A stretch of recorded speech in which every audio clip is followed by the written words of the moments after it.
is the second brush of Miss Anklutz, and this comes in, and this is a 10-piece eye essential brushes, and made from, I think the 7 of these brushes is made from goat's hair, and 3 of the brushes is a synthetic, if I am not mistaken.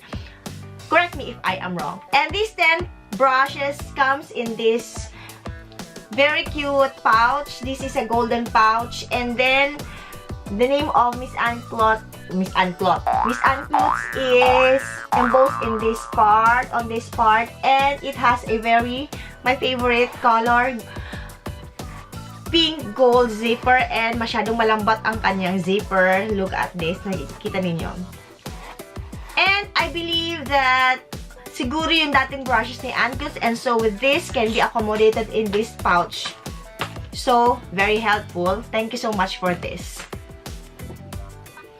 Okay, each brush has its own function at I did my homework. Ni-research ko po ang each brush kasi I am not a MUA or a makeup artist. Baka ako magkamali sa purpose ng bawat isang brush. So, let's dig into this, and I am going to use my Norvina palette from ANASTASIABEVERLYHILLS. Siguro kasi isasama ko na rin na i-review ang palette na to. Hold the tape and start using this Anklutz Eye Essential brush set. Okay, I will be using the E06 for my concealer.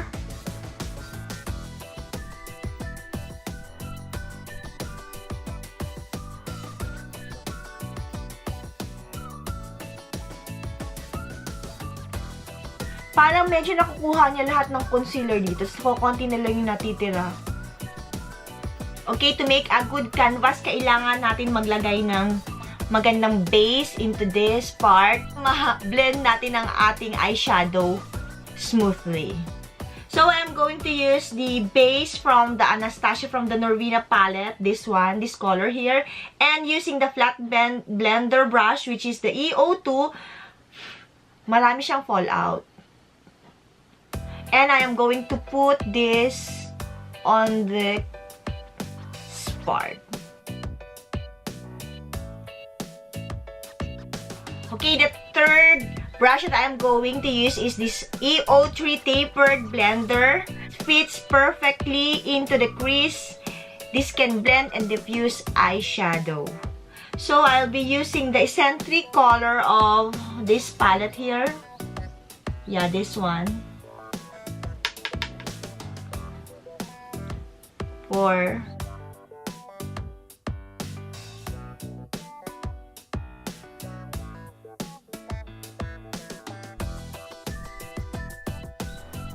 Okay, bigyan pugay ang brush na to. Maganda siya. This brush is good for blending and diffusing eyeshadow daw. So far, okay naman yung kanyang result. Oh, this brush is working. The fourth brush that I'm going to use is this E04 rounded blender. This one.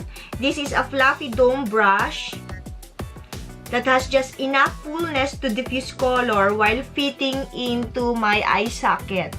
This one.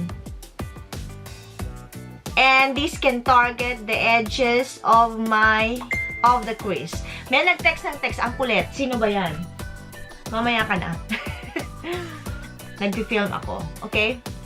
So, this E04 rounded blender is good on this part.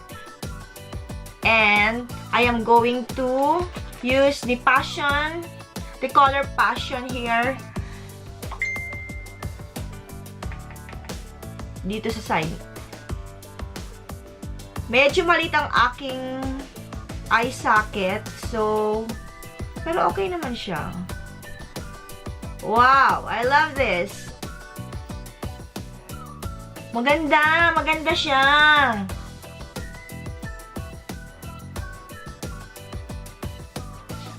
Wow! Maganda rin tong E04 rounded blender. Look at this one.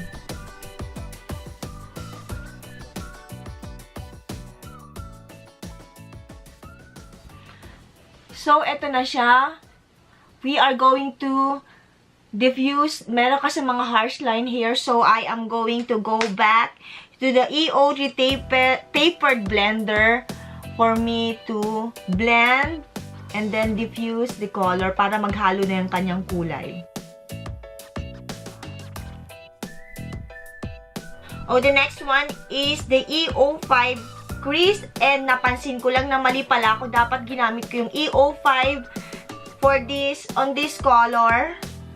Sa aking crease kasi medyo maliit siya. And then after this one, after the EO5, babalik ako sa EO4 for the rounded, babalik ako sa EO4 rounded blender for me to blend this part. Dun ang aking pagkakamali. Sorry po, tao lang.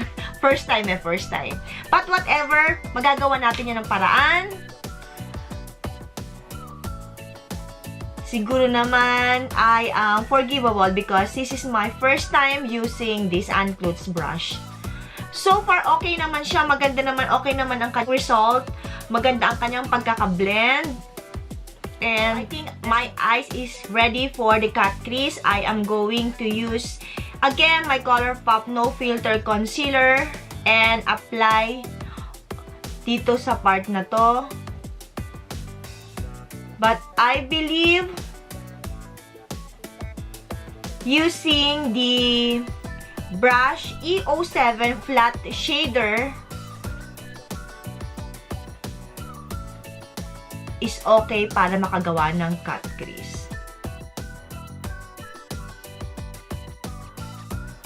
Kita naman po ninyo, okay siya para gamitin sa cut crease. Diba? I am planning to use this side to apply eyeshadow on this part because this EO7 flat shader is good for applying eyeshadow on this part. Yeah. Going in with the wild child of this palette.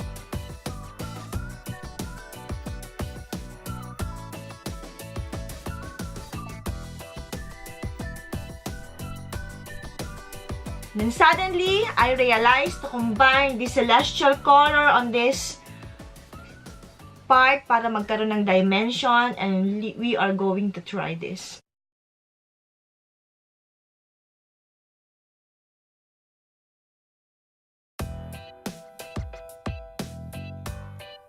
EO8 angled shader brush to darken this part.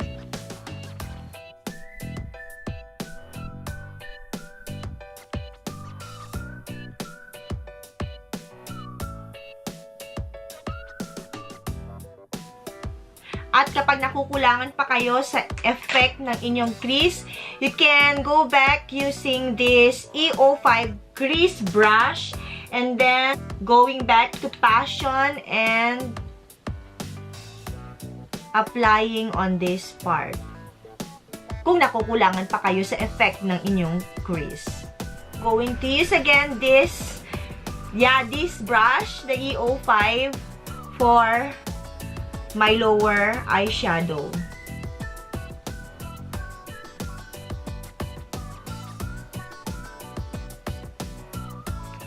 So, ayan na po ang kanyang effect. And I love this. Okay, the next brush is the E10 Smudger. And I think I am going to use this E10 brush on this part. Maliit siya, kaya it is very good for a tiny detail ng inyong eyeshadow. That's it. The last brush that I'm going to use is the EO9 pencil brush that I think very appropriate on the inner corner of your eyes, and I am planning to use, I think, Daydreamer. Yeah, I'm planning to use the Daydreamer.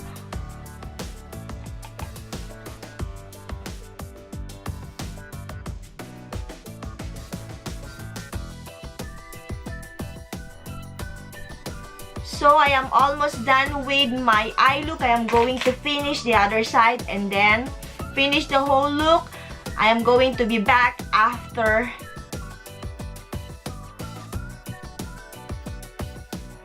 this is now the look that I created using this ANNECLUTZ Eye Essential Brush Kit. I use these 9 brushes into my eyes. I hope my camera is giving justice into my creation. But I know sa sarili ko that these 9 brushes worked well doing this look. And except for this brush, una ko nang ginawa ang aking eyebrow, but I believe this brush is very much helpful sa aking vanity because I am using the brow eyeshadow, which is very good using this brush. Okay, the brush itself, the brush is very detailed. Nakalagay yung kanyang name, nakalagay yung name ng brush, and it is very educational para sa akin. Lalo na yata sa mga beginner na hindi alam yung mga function ng bawat brush. Tingnan lang po ninyo yung name ng brush, i-google ninyo, and you will be able to know kung paano gagamitin ang brushes na ito. The only worry that I have at this moment is that kung gaano ba ang itatagal ng brushes na to. This brush cost 800 pesos and I just hope magtatagal ito forever and ever. I am planning to buy another one of this brush para sa aking reserve.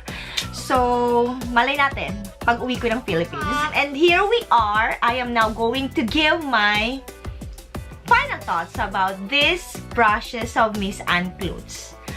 Yeah, wala naman yata akong sinabing negative upon using these brushes except for hindi ako sigurado kung gaano ang itatagal ng brush nito sa akin. I hope that this will last long. But, based sa aking paggamit, I am loving this brush and this brush is again an affordable, a must-have affordable brush. So, wala nang patumpik-tumpik. Why not? Why not order this? Why not have this? This is a very good brush para sa akin. Yeah. Thank you so much for watching. Maraming salamat po. Domo arigatou gozaimasu and see you again on my next video. Bye-bye!